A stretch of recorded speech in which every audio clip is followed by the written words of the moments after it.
結束了。萬萬沒想到，加拿大拳王第一次來到中國比賽，就在媒體發布會上對散打隊長江春鵬大打出手，甚至被裁判阻攔後，嘴裡還不斷噴着髒話，嘲諷中國人都是一群東亞病夫。說起這位加拿大拳王，可是大有來頭。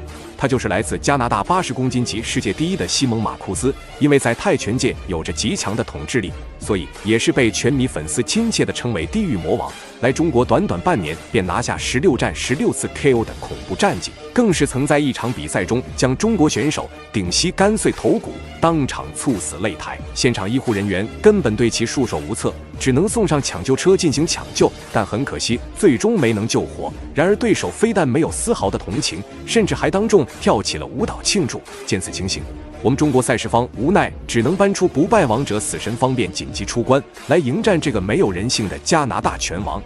本場比赛是為你帶來一場非常精彩的中加對決，中國死神方便對戰加拿大地獄魔王西蒙·馬庫斯。為了讓更多中國人看到死神方便的精彩表現，麻煩各位帥哥美女長按3秒點讚，小編祝各位早日賺到100萬。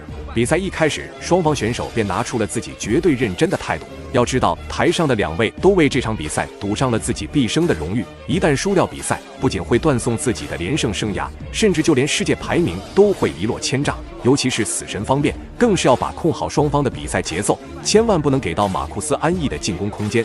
王洪强王老师呢，会有一定很深的淵源，可以說是王洪强在一定程度上成就了乔西里。这个乔西里，跟我们講講吧。來，王老師給我們講講。是第一次走進拉斯維加斯50分，讓我的那個對手。由於方便極具侵略性的戰術打法，給到了馬庫斯極大的進攻壓力。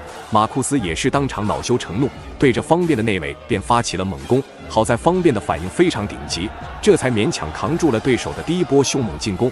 雖然說方便在正面不是馬庫斯的對手，但是憑借着機智的頭腦和靈活的戰術，已經讓方便拿到了點數上的優勢。自此，兩人的第一波對拼以方便完勝收尾。對拼中呢，在方便在落倒地的同時，這個馬庫斯追了一襲。這個在我們的擂台上是不被允許的，要聽裁判員的所以說，剛才方面躺在這個台下，一直都是在追問啊。對這個事情，為什麼要這樣？雙方都是不敗的王者，其實雙方的心理壓力應該都非常的大，都非常大啊。當然，該上來都很緊啊，肌肉都練緊。對對對，我覺得對馬庫斯而言，在中國陽明地方這場比賽也對他來說也異常關鍵，是必戰之戰。必須要打的一場比賽，到這個層面上已經躲不開對方了。沒錯，已經都是不敗。那麼看得出來，馬庫斯這家伙非常喜歡用蠻力撕破對手的防線，只要逮住機會便主動上前，對方便進行近身纏抱，並施展泰拳的一系列追擊手段。但這場比賽是嚴令禁止雙方選手進行長時間的摟抱，所以裁判也是有理由對馬庫斯進行口頭警告。如果這家伙接下來繼續延續自己的戰術打法，那麼裁判更是有理由扣除其一定的比賽點數。是的，方便的下劈腿。雖然雙方是同一個級別，但我明顯能感覺到馬庫斯似乎塊頭更大一點。對，在降重方面，可能馬庫斯更強。對，這就是我想說的。馬庫斯從這個外形來看，他的這個脂肪啊，或者是說這個體型上來看，他應該是從更高級別的降下來的。沒錯，就絕對力量上應該方便不佔優。馬庫斯的頻繁摟抱已經徹底將死神方便激怒，眼看這家伙還想上前近身纏抱，方便直接二話不說，一連串的組合拳進攻，直接將馬庫斯打得抱頭鼠竄。自此，比賽也是正式進入到白熱化階段，死神方便的戰術打法也是初見成效，不僅讓他在點數上領先對手，更是在比賽途中將對手的狀態消耗到了一個臨界值。如果兩人的局勢繼續按照這樣進行下去，那麼方便將馬庫斯終結的場面也是非常有可能發生的。看來這個反拳非常重啊！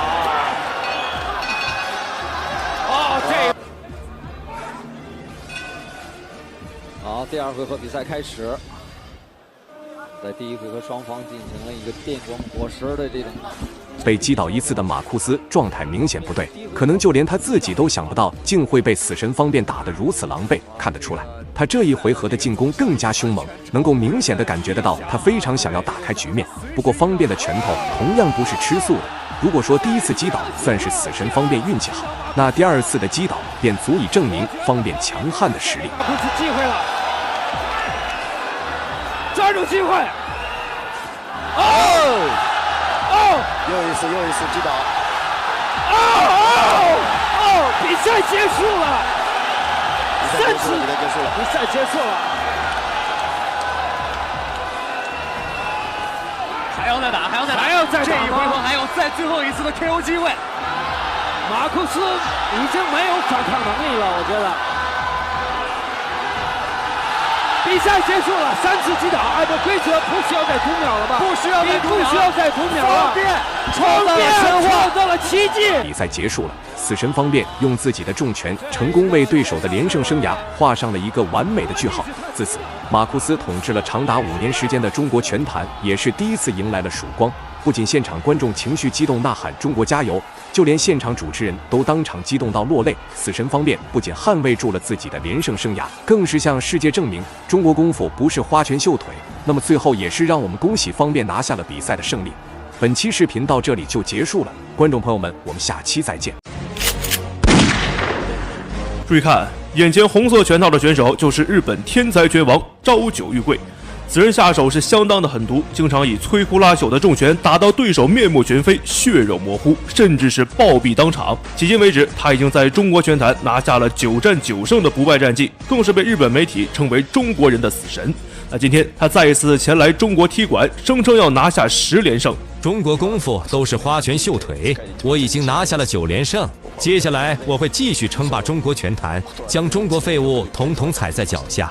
誰要是能打贏我，我就將這些年在中國的收入全部捐出。那面對如此囂張的小日本子，我們的中國猛將朱帥霸氣應戰，林紅樹10拳打到對手狗血淋頭，大快人心。那好的，現在比賽已經正式開始。那這一場是非常精彩的中日大戰。那場上白色拳套紅方選手就是我們的朱帥，另一邊藍方選手黑色拳套就是日本的朝九玉貴。那我們看到這個朝九玉貴還染了一頭小黃毛啊，看起來非常的扎眼，應該是想讓方便咱們的朱帥去瞄準。那我們看到現在開場之後，雙方打的可以說是非常的猛烈，尤其是這個小日本子，他這個進攻慾望非常強烈啊。那現在讓我們期待一下朱帥這一場會帶來怎樣精彩的表現。朝九玉貴在去年的年終盛典對上了王俊玉，那第4回合以跳膝 KO 了王俊玉，但是呢腳部嚴重受傷，整整的休養了1年，再回到我們古林峰的擂台。朝九玉貴在中國這個60這個級別當中已經成了大家的一個噩夢，是，就是無人能夠戰勝了他。哎呦我的天哪！上場之後連續3個重拳，我看到朱帥直接是擊倒了朝九玉貴。那雖然說剛剛這個朝九玉貴打得非常猛，但是在朱帥面前只需要1拳就可以把這個朝九玉貴直接撂倒。現在比賽繼續啊，看一下小日本子明顯是慫了很多，但是不知道後續這場不是衛冕戰，對，朝九玉貴的衛冕戰在3月，是，這只是一場超級戰，是。但是呢，這個強度真的是振奮人心。好的，這時候我們看到朱帥連續進攻，連續重拳，現在是完全不給小日本子喘息的機會啊！小日本子甚至連格擋都做不到了，只能是近身的去摟抱朱帥，拉近這個距離，拖延時間。朝九玉貴如果選擇步伐的變化的話，就比較難打；如果選擇對攻的話，對朱帥比較有利。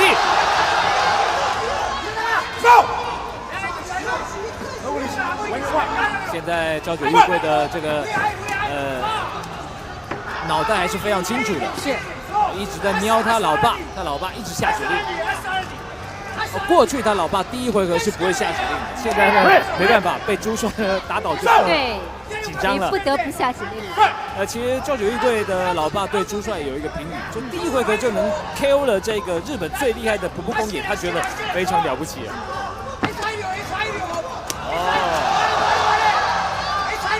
李田。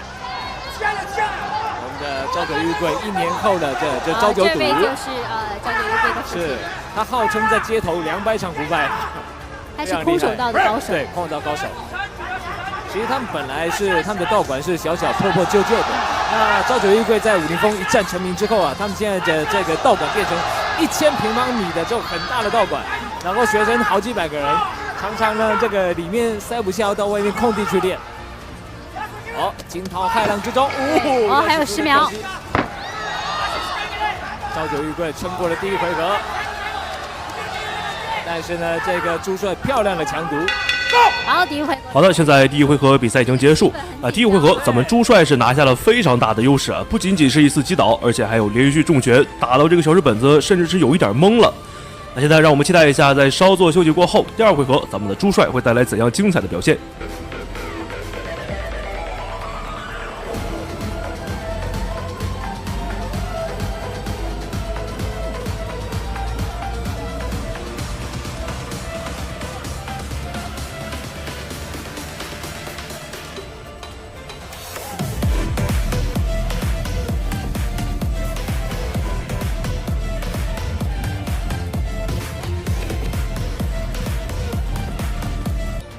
那好的，现在我们来到了第2回合。那这回合看一下朱帅会采取什么样的打法。我看到这个小日本子上来之后，依旧是频繁的进攻，不长记性啊。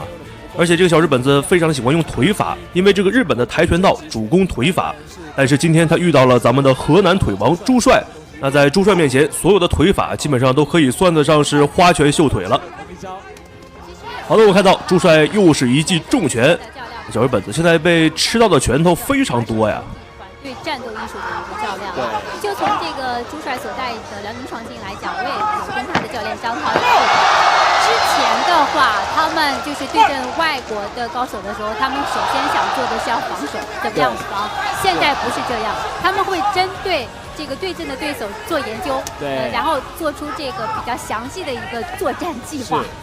其實張濤啊，他對於朝九的分析也非常清楚。為什麼過去中方選手打不贏這個朝九玉貴，就是因為朝九玉貴節奏很快，會把中方選手帶亂。再來呢，朝九腳步快，這個中方要控制距離做連續擊打都很難。那另外呢，這個朝九的腿法的擊中效果比較好，所以會引起裁判的青睞。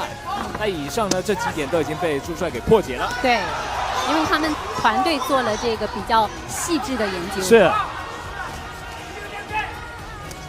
來，那當然了，這個朝九。那我們看到現在朱帥的打法，這個節奏掌握得非常好啊。這個朝九玉貴只要是去護住自己的狗腦袋，那麼朱帥馬上就是一個頂膝，去打這個小日本子腹部的位置。確實，這個打法的思路非常的清晰啊。其實呢，他們要去練氣，除了在山上打坐之外呢，他們回家要在浴缸裡面潛水閉氣，然後還要做這個強烈的衝刺跑。來練他無氧的能力，所以現在能夠頂住這個朱帥的攻擊。再來，朱帥現在仍然是表現得非常的出色。然後注意啊，我們的朝九玉貴會左右換架，而且呢，他們最近他的弟弟朝九太陽剛剛用這個3日月簇 KO 了日本選手，所以他們這個家族也是會這個秘密的絕招了，點穴的絕招，用這個腳趾頭那一塊來點你。對。剛剛王鵬飛沒用出來，王鵬飛一直想學這一招3日月簇。那我們看到目前這個朝九玉貴的摟抱次數明顯增多了啊，完全不和朱帥去拼拳了。只要是雙方開始換拳之後，馬上就去摟抱。因為這時候我們看到這個小日本子沒有抱上啊，朱帥連續重拳啊，像在這個打鼓一樣去敲這個朝九玉貴的腦袋，我看的可以說是非常解氣了。擂台會失去這種擂台上的感覺。原先去年11月 K1 有找他去比賽，那他老爸是擔心我們年終盛典會影響到這個，萬一受傷會影響。好的，現在第2回合比賽已經結束，那這回合雙方其實並沒有拉開太大的差距啊，因為這個小日本子打法非常惡心，一直在去摟抱咱們的朱帥。那讓我們期待一下第3回合，咱們的朱帥會帶來怎樣精彩的表現。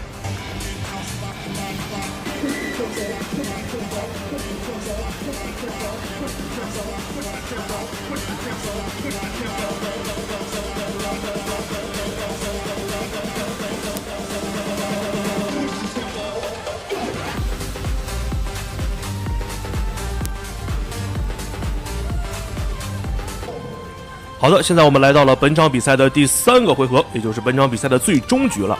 那這場比賽對於雙方選手來說，可以說是都是非常重要啊。而且我們看到小日本子，他在每一回合的開場打得都非常的猛，像一條瘋狗一樣啊。那看到現在這個小日本子進攻可以說非常猛啊，連續去砸拳。哎呦，咱們朱帥被擊倒了，連續重拳之下，朱帥是倒了，但是並不是重擊啊，沒有什麼關係。現在比賽繼續。現在這個朝九玉貴大爆發了，朱帥要小心，千萬守住這一回合。哦，又一個跳膝。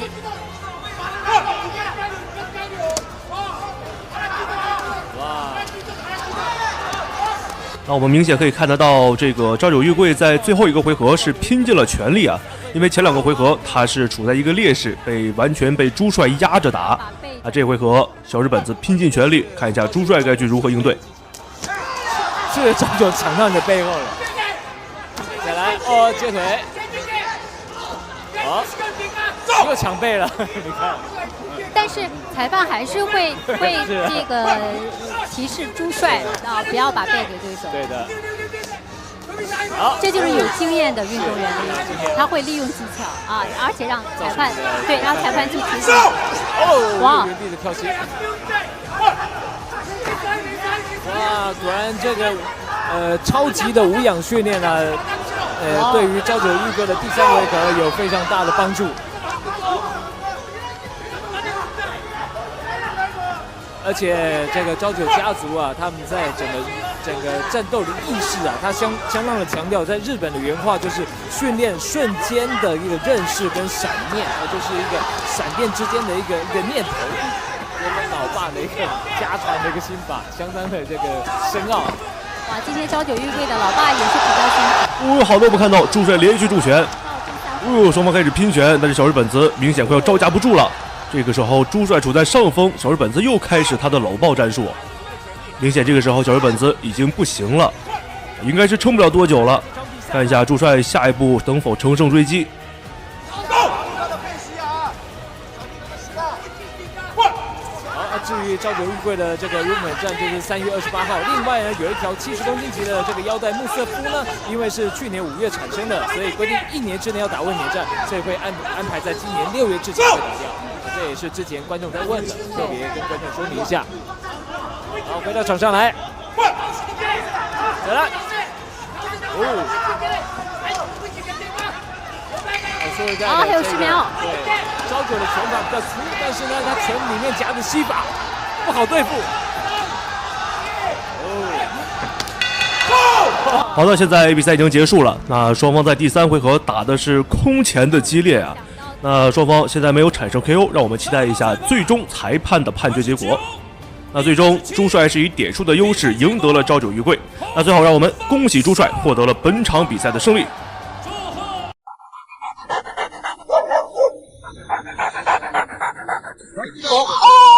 你拿個頭啊！日本拳壇瘋狗仗着自己擊敗了一名中國選手，竟像一條瘋狗一樣吐出了舌頭，挑釁現場的中國觀眾。賽後更是當眾揚言，誰敢挑戰他，就打斷誰的腿。不想打中國人，因為他們實在太弱了，我幾乎一拳就能夠要了他們的老命。我還聽說有人要來日本挑戰我，我再次聲明一下，如果中國人敢來挑戰我，我會打斷他們的狗腿，讓他們哭着爬回中國。好，觀眾朋友們，歡迎收看本場比賽這一場火星碰撞地球的一場中日大戰。一位來自於我們中國新疆的年輕小伙殺入到了日本橫濱，挑戰日本的拳壇瘋狗。誰是瘋狗？注意看，觀眾朋友們，這個家伙就是瘋狗，斜眼兒，歪嘴兒，什麼情況？是中風了嗎？還是說他的狂犬病已經復發了？想必在賽前你也看到了，這個日本選手呢是非常的囂張啊！在擊敗一名中國選手後，像一條瘋狗一樣吐出舌頭，挑釁現場的中國觀眾，而且他還揚言，誰敢挑戰他，就打斷誰的狗腿。觀眾朋友們，賊喊捉賊啊！一條狗說別人是狗。好，沒有錯，比賽已經開始，紅色拳套便是日本的拳壇瘋狗枯井義，和他打比賽一定要小心，還要提前打好這個狂犬疫苗，因為對方啊打比賽會咬人。好，藍色拳套來自於我們中國新疆烏魯木齊的薩迪克啊，23歲的一個年輕小伙。就在前一段時間，他剛剛獲得了新疆散打錦標賽的冠軍。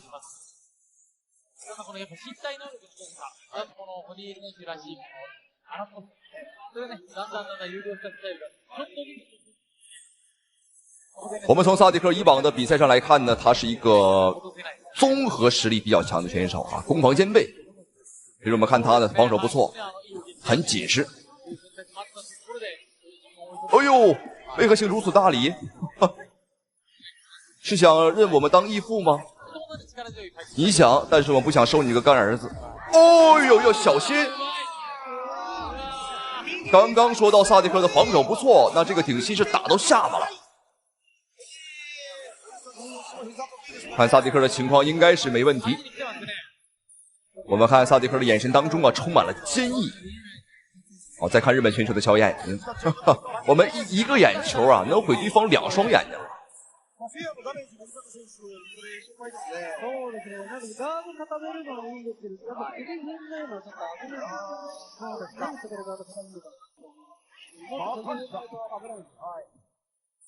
好，裁判警告日本选手不可以孤头顶膝。孤头顶膝啊，就是双手把住对手的头，然后呢进行顶膝。这在规则當中呢是不允許的。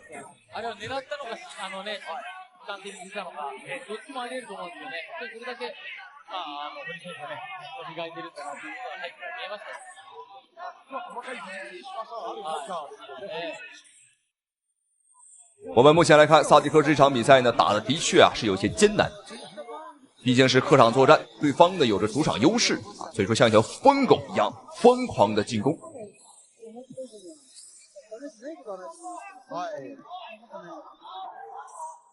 こうなってくるとでも木島さん、はい、期待するところまた増えますよね。森選手、9部、青森山田に出て9部、名門ですね。薩迪克是有一定的拳擊背景，所以說我們看他的防守呢是很有這個我們經典拳擊的這個味道啊，防得很緊實。好，最後的10秒鐘。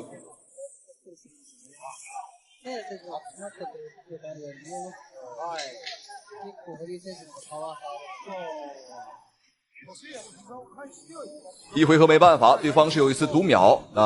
第一回合分數上來說呢，對方的確是優勢，但是不着急，因為今天的比賽，觀眾朋友們啊，是3個回合，格鬥賽場永無定數，不到最後一刻，你永遠不知道誰才是真正的贏家。好，第二回合比賽開始，看一下雙方的精彩表現。那這裡就廢話少說。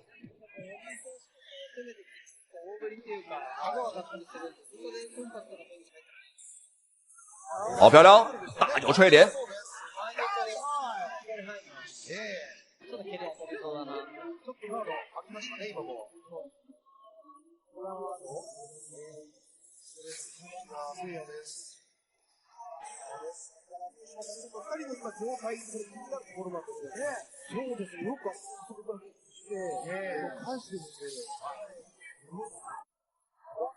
好，不錯，第3有效果了。我們看這一回合，薩迪克也開始反擊了，因為一味的防守呢，的確是沒有意義的。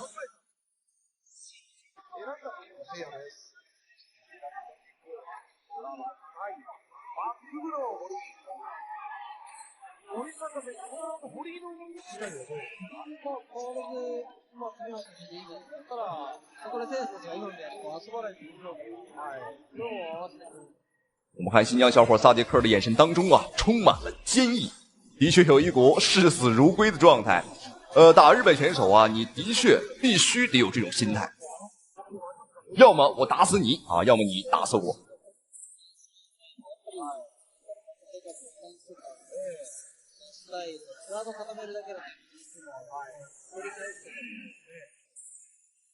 我們看這個日本拳壇瘋狗戶井義的體能下滑是很明顯的，這個乾瘦的排骨精啊，已經沒勁兒了。漂亮，狠狠的踢，最好是踢斷他的狗腿。他賽前不是揚言啊，說誰挑戰他就打斷誰的狗腿嗎？我們就牙還牙，眼還眼。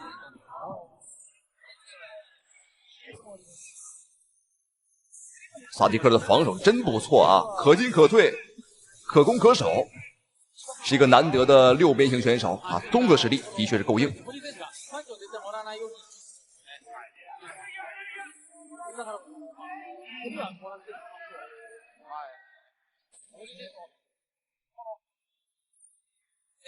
哦，很明顯了，戶井義這一條瘋狗，他的進攻明顯變慢了。第一回合你不是很囂張嗎？你怎麼不打了？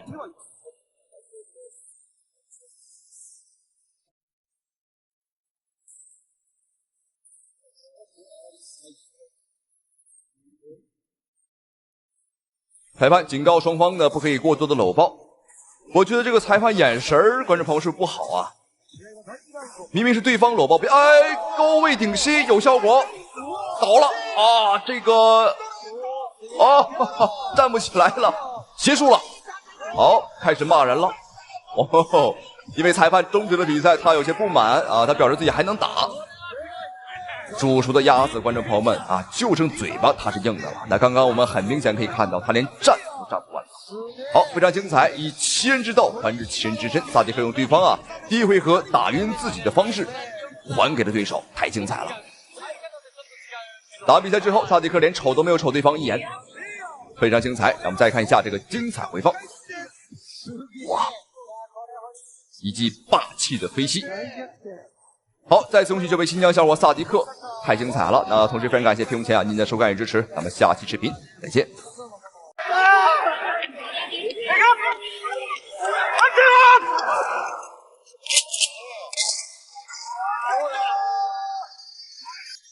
中國抗日奇俠殺入日本參賽，專打日本黃毛。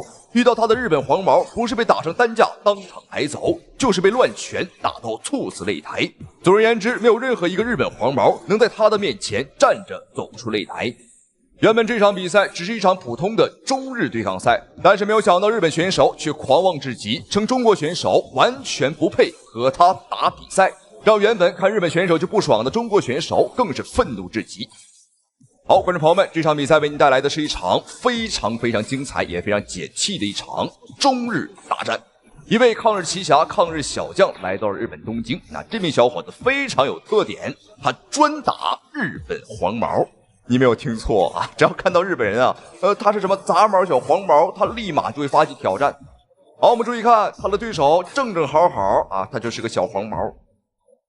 好，我們注意看紅方選手紅色拳套便是中國小伙子王雷，抗日奇俠。而這個小雜毛，這個藍方選手便是日本選手倉田保佑。我們注意聽他的名字倉田保佑，好像是蒼天保佑。希望老天能保佑他一會兒不被打死。好，仔細看對方的小黃毛還是個雜毛不夠黃，有黑的有黃的，但是這不重要，只要他有黃毛，我們中國小伙子王雷就照打不誤。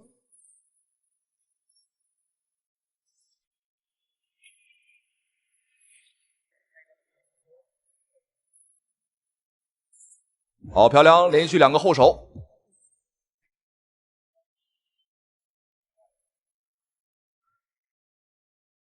後擺前擺，頂膝，王雷打得很準啊！我現在好像知道王雷為什麼喜歡打小黃毛了因為這個對方的腦袋很亮對於王雷來講呢，這就是迷霧當中的一盞明燈，打得準也是應該的。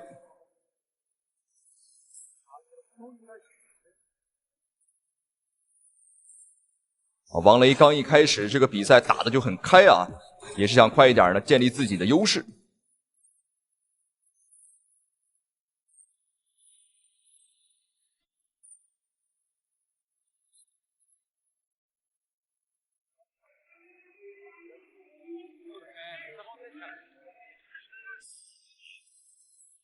這一下應該是對方有撞到王雷的頭。在拳擊規則當中呢，無論是什麼拳擊這個頭撞頭，這個是不允許的。這個事情就反映到我們少林寺的一些功夫在搏擊擂台上的確很吃虧比如說鐵頭功。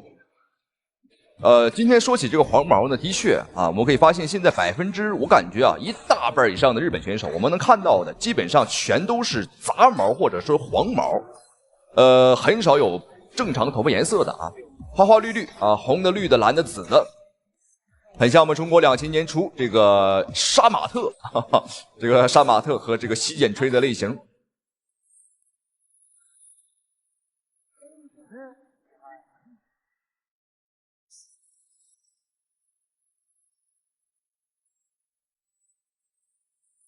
王雷連續的擺拳，左右開弓，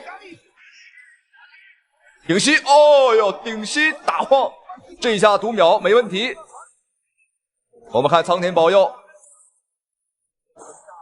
他的倉田沒有保佑他，而且他的鼻血已經被打出來了。王雷持續的猛攻，這是想一鼓作氣拿下對手。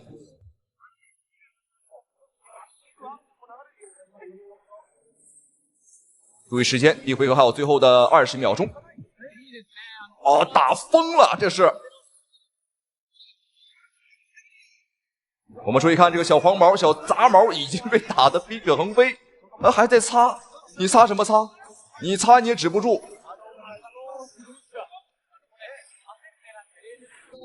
哦，日本選手現在是非常狼狽啊，小髮型也亂了，叫鼻血也被打出來了。好，第一回合比賽結束，這位中國小將王雷的表現啊，果然是沒讓我們失望。他的每一拳打在這個日本小黃毛的頭上，我們看的是非常的過癮，那就是一個字兒爽。好，來看一下精彩回放，看一下王雷的每一拳是如何打到對方的狗頭上。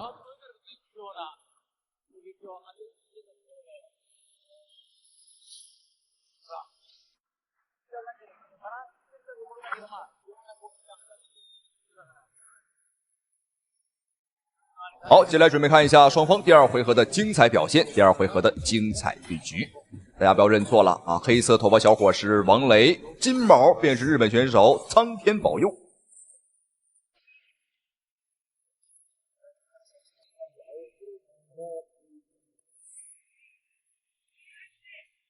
王雷，哇！第二局剛一開始便火力全開，哦呦，前手擺拳。哦，這一下我們看日本的小雜毛已經是躺到地上，口鼻噴血。看來他的名字沒有什麼作用啊，他的祖先，他的爺爺並沒有保佑他。好，非常的精彩。這一拳的話，我感覺日本選手啊，就算是不死，他的職業生涯恐怕到此啊應該要結束了，因為這一拳很重。看到日本選手這麼慘，我覺得此時此刻應該響起一曲悲傷的歌曲。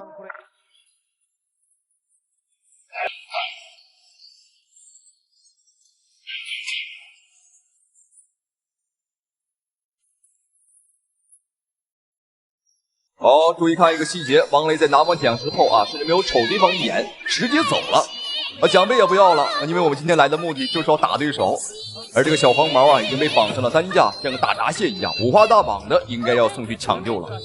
但是我覺得沒必要搶救啊，直接拉去火化場，我們直接啊做成灰，然後裝到罐裡就行了。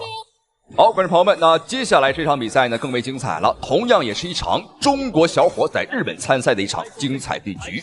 中國小伙21歲的朱帥大戰日本拳壇老將一位傳奇選手古部公野。那為什麼給大家帶來這場比賽呢？因為我們中國小將朱帥啊，他是一個非常年輕剛初出茅廬的小伙，而對手是一位久經沙場的拳壇老將，而且朱帥今天啊是替補出戰。好，這一看紅色拳套便是朱帥，藍色拳套便是古部公野。觀眾朋友們，接下來千萬別眨眼。も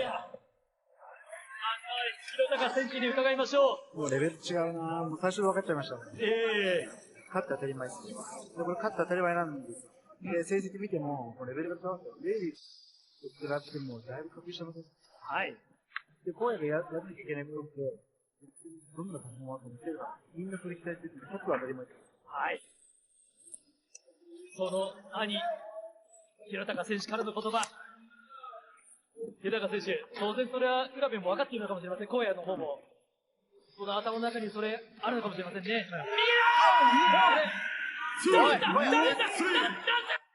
沒有錯，觀眾朋友們，你沒有看錯，中國小將朱帥僅用時不到1分鐘啊，哦，打晃了，再也站不住了。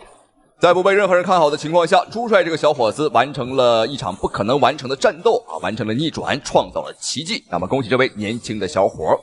同時非常感謝屏幕前啊您的收看與支持，咱們下期視頻再見。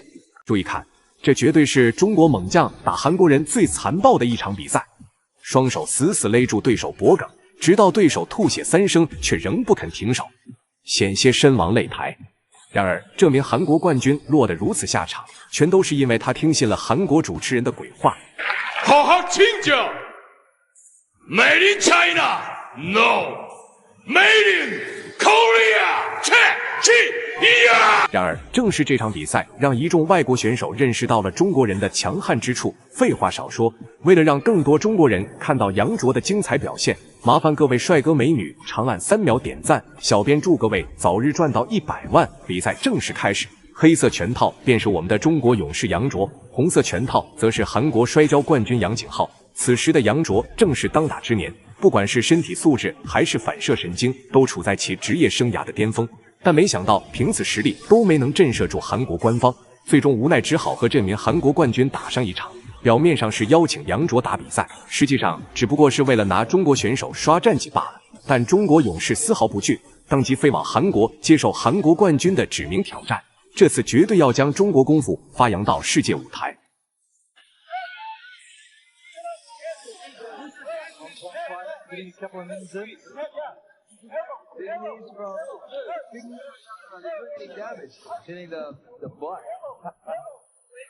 杨景浩不愧是韓國摔跤冠軍，在两人的地面对決中，也是讓中國選手吃了不小的虧。但楊卓在中國拳壇可是出了名的脾氣火爆，他炸藥的稱號可不是抽獎抽來的。就算是被壓制到下位，楊卓依舊用自己的蠻力和對手較量。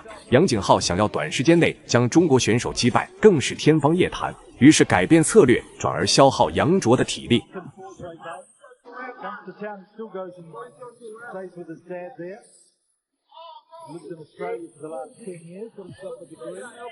杨景浩也是深知中國選手的戰力技術十分恐怖，所以也是將楊卓死死地壓制在地面對決當中，根本就不給中國選手一絲逃脫的機會。但是由於兩人打得太過認真，沒有意識到已經來到了擂台的邊緣，於是裁判為了比賽的公平公正，也是將兩人拉開，帶回擂台中央，重新開始比賽。這一插曲，同時也是給到了楊卓一個調整狀態反擊的機會。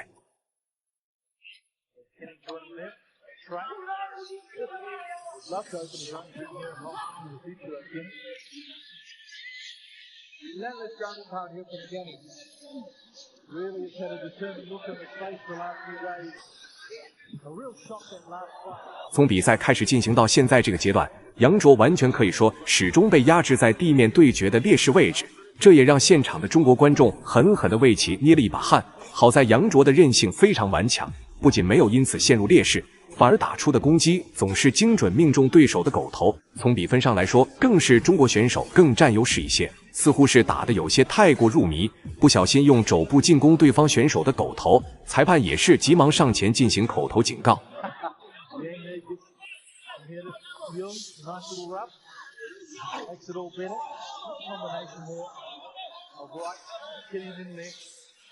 A lot of energy so far in this fight. To go into the second and third round, I don't expect these guys to keep up this pace. Crowd really showing your affiliation here. Kenny, white tights. Got an explanation from Yang yesterday about Thunder. It's a mystery to some of us. 我们都知道，杨卓作为一名散打出身的職業選手，其戰力能力一定是十分的強悍，但對手的打法非常具有針對性，想必在賽前也是對楊卓進行了一個徹夜的研究，這套打法也一定是在心裡彩排了無數遍。但這樣的壓制早已讓楊卓心中的怒火到達了一個臨界值，只要他從地面掙脫對手的壓制，絕對會用最兇猛的進攻給對手還以顏色。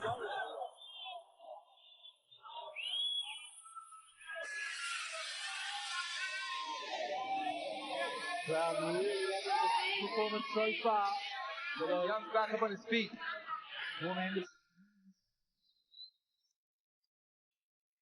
重新回到站立對決的楊景浩，此時也是完全沒有了在地面時的強勢姿態，從一隻兇猛的孟加拉虎蛻變成了一隻野生的狸花貓，就連其打法都變得謹慎了起來。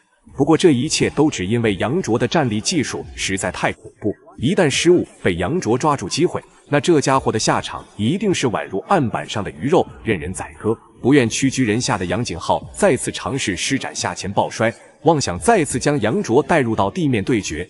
怎料楊卓此時已經是有所準備，死死勒住楊景浩的脖頸，完全不給一絲掙脫的機會。Kenny has to be careful. Young has the guillotine choke locked up.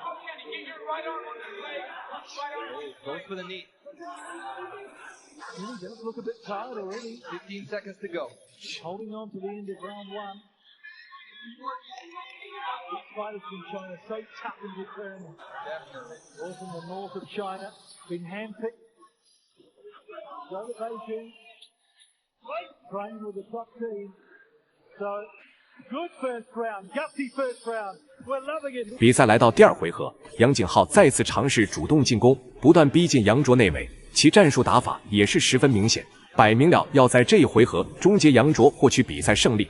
但怎料楊卓的拳頭同樣十分兇猛，在雙方的對拼環節，楊卓臨危不亂，不斷對對手進行打擊。但楊景浩對地面的執着實在太過熱烈，楊卓對此也是十分的無奈。既然你想打，那我就陪你打好了。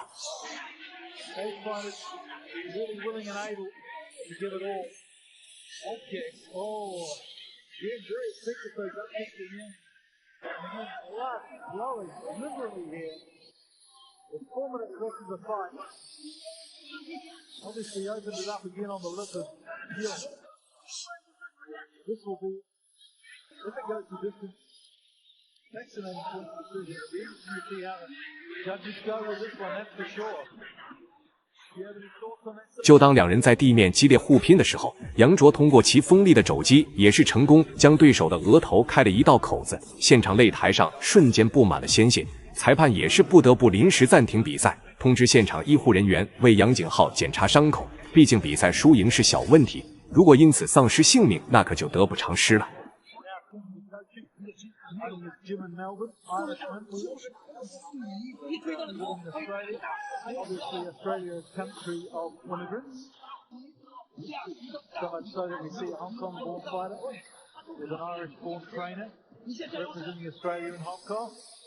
It's a small world.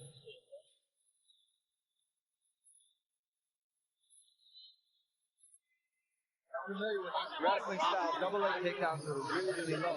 Those are exactly the kind of takedowns that Kenny is using over and over again here on Yak.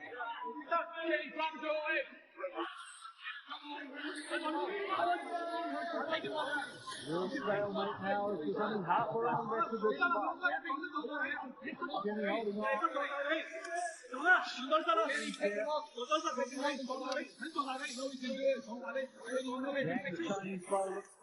两人的对拼依舊是非常的激烈，不管是炸藥楊卓還是韓國冠軍楊景浩，兩人都使出了渾身的解數，想要將對方置於死地。然而，在這個擂台上最過癮的事情，也不過就是在對方最擅長的領域將其終結。楊卓此時也已經改變了自己的戰術打法，開始為接下來的地面纏鬥環節中降服對手做準備。不管對手的反抗怎樣激烈，楊卓始終貫徹自己心中的信念，能動手絕不多廢話。It's deep. This is trouble for Kenny Young. Just seems to have run out of gas in the last 30 seconds, Kenny Young. Can he hold on? Could be anybody's fight on a decision here. But Kenny's really just got to come back, make the most of this last minute and a half. Kenny looks so exhausted. Done so well so far. Will he be able to maintain the lead? This is where they really need the local crowd to kick in. He's found the strength somehow to lift Yang off the ground.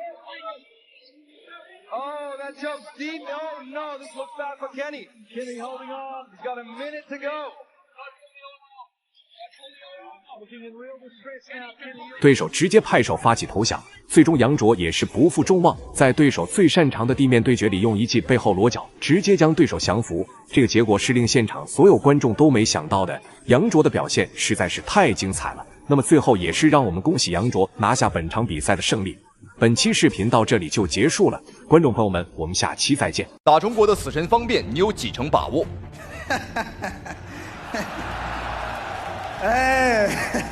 那個垃圾玩意兒，我3拳就能打死他。他的連勝完全就是中國人花錢包裝出來的。他在我的眼裡連一個三流選手都算不上，我會親手打飛他，讓全世界看一看中國人是多麼的可笑。來個叉，方辯。注意看，57戰不敗的死神方辯竟然被擊倒了，還險些被黑人選手當場 KO。台下老外看到這一幕都開始激動慶祝，都以為死神方辯的連勝會就此終結，但是沒有想到緊接着站起來的死神方辯眼神突變，和對手站在原地玩命拼拳，誓死捍衛中國擂台。我們有請本場比賽藍方，他戰績出色，48戰45勝 ，KO 率達到60%以上，他是法國搏擊界的明星級人物。我們有請來自法國塞德里克·杜姆貝。好，現在鏡頭當中正在出場的選手正是來自於法國的百勝拳王塞德里克·杜姆貝。他的職業生涯戰績有着50多勝的一個戰績，當然他的業餘比賽也打過100多場。什麼是業餘比賽？當然就是一些個黑市拳賽或者街頭鬥毆。我可以非常負責任的講，杜姆貝的實力絕對是要比加拿大拳王西蒙馬庫斯以及荷蘭不敗拳王克勞斯都要強，但同樣他也要比前2位更加的嚣張比如现在你看他，哇，邊跳舞邊出場，很是嚣張，很是嘚瑟。但是下面将要登场的死神方辩，目前46战全胜，今年34岁，有請死神方辩。好，那相信死神方面观众朋友们绝对是不陌生了，他的生涯战绩可谓是相当的辉煌，因为他从来没輸過，不僅是46戰全勝，而且還擊敗過一系列的世界級名將。那比如說我們剛剛提到的加拿大地獄魔王西蒙馬庫斯，就是死神方面的手下敗將。賽前方面聽說這個杜姆貝很囂張在媒體面前呢詆毀他、侮辱他方面今天也是表示絕不會讓對手站着走不出擂台。好，比賽開始，看一下紅方選手，紅色拳套、紅色戰袍代表我們中國紅方面是比較用心了。那麼藍方選手黑色褲衩便是法國選手杜姆貝，雙方的身形差不多方面是不輸對手但是有一點就是方便34歲，而對方是30歲，可以說對方是當打之年，而方便這個時候呢，已經開始走下坡路了。一般來講，職業選手33歲開始走下坡路，這都是很正常的。但當然有一個人除外，那就是張志磊，年齡越大越厲害40歲當上了世界冠軍。觀眾朋友們，你敢想象嗎？我是不敢想。跟強心俱，很多所有的運動員都是這樣，遇強則強這樣的話能激起他的比賽的慾望。作為死神方面，現在我們看到了他從一個職業的運動員，一個頂尖的拳手，現在身份變得多元化了。是的，他變成了一位丈夫，一位父親，一位老闆，一位教練。在這麼多重身份的同樣的在身份的混雜中呢，方面是如何擺平這樣的關係？對方是做了一個狙擊。然後最重要是他已經公司準備掛牌上市，所以以後叫他財神不是死神34歲的死神方面，我們看他的作戰風格呢，也是越發的沉穩。面對這個百勝的法國悍將、法國猛男，我們看方面呢相當的沉着冷靜。和當初打不敗戰神馬庫斯的時候，這個感覺完全不一樣當初呢是瘋狂進攻，而今天則是冷靜對待不着急。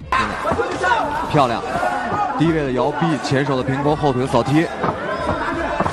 而且方便善於做事先的針對性訓練，那他知道他的拳法連續性不夠是他的短板，所以方便小心一個迎擊被抓到。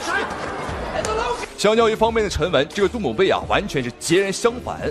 對方表現得很興奮，而且他的狀態就像一隻看到一堆香蕉樹這個興奮的猴子。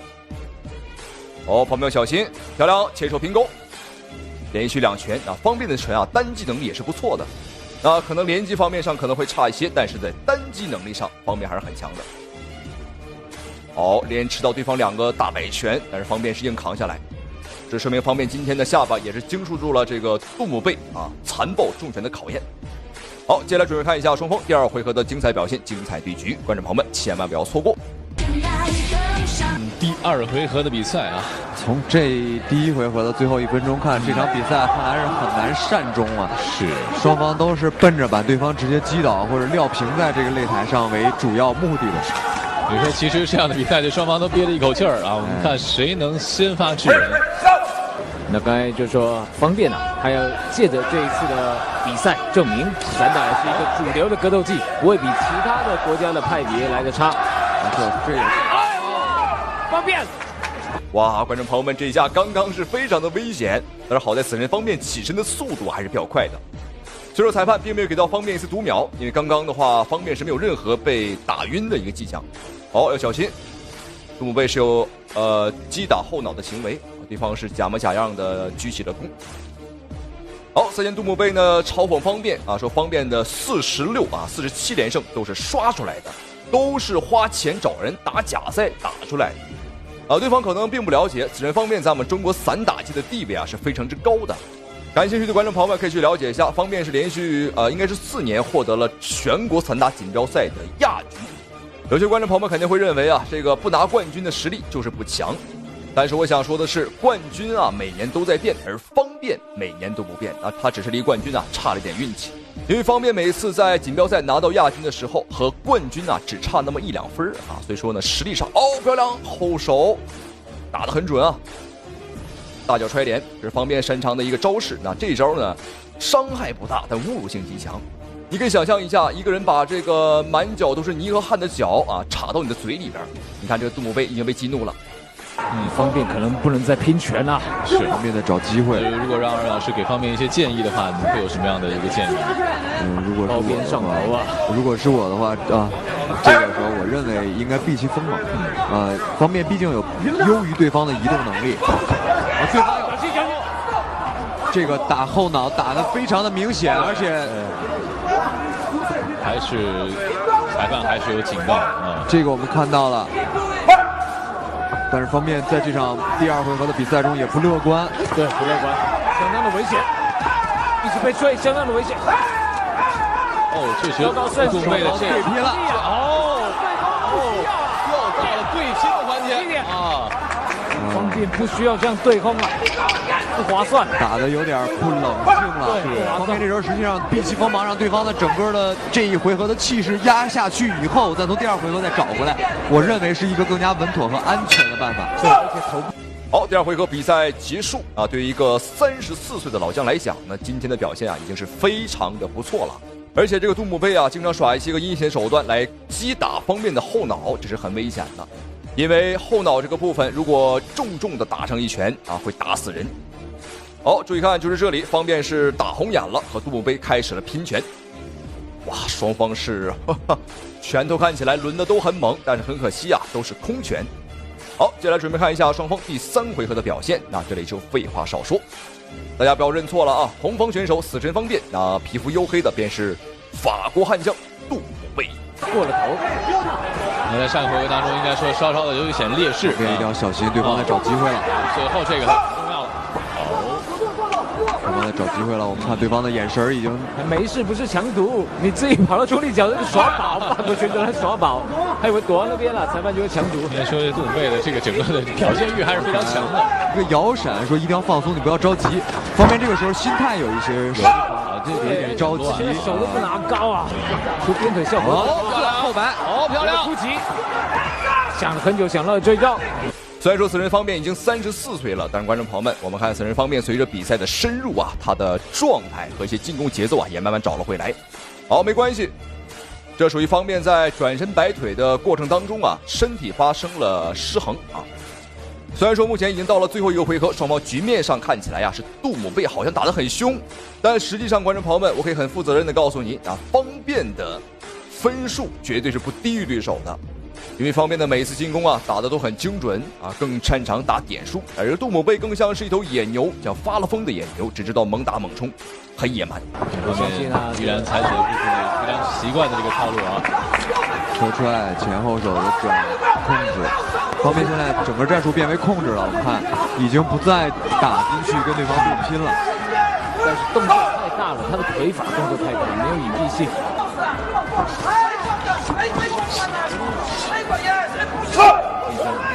觉得方便這幾波的攻擊啊，他都不算有效的攻擊。時間在慢慢的推移，我們看看雙方是不是有什麼樣的戰術的變化。心態平和的方面來說，應該對防禦這樣的腿法不是那麼的難，這樣的拳法不是那麼的難。是的，而且剛才說了，杜姆貝他那個整個看一下，平局，加賽一局。觀眾朋友們，萬萬沒有想到，本場比賽的結果竟然是平局啊！對於一個34歲的老將死神方面來講呢，打4個回合啊，體能上我現在是很擔心的。好漂亮，我覺得可以多用一些這種拖拽啊、放倒的戰術，這樣一來比賽的時間流失的可能會比較快啊，在局面上也比較好看。方便直接前手刺拳拿臂往外一頂，看來方便就是要打距離了。是。哎呦，雙飛踢！比賽到了第4回合，對方體能啊還是很充沛啊，連這種凌空的雙飛踢、2踢腳還能用得出來。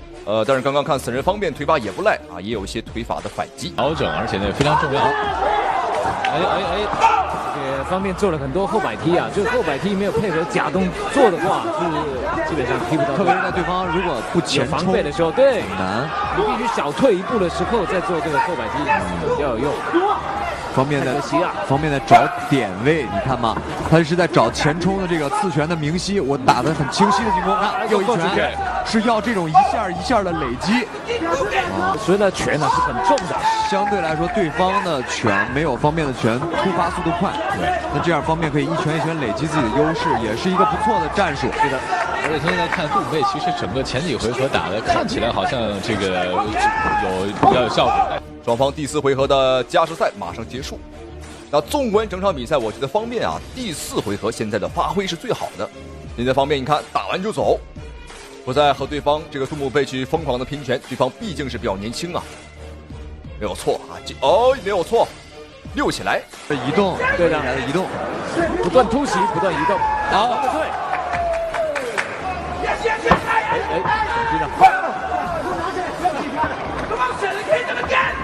方便啊，好险啊！刚才方便低头的时候，对方用了一个下抛拳啊，这个是照着后脑勺过来的，对方上高，方便用了一个这个我们传统武术里边的这个小扣腿啊，对，后面一点，再一靠，哎，10秒，时间，方便有没有机会？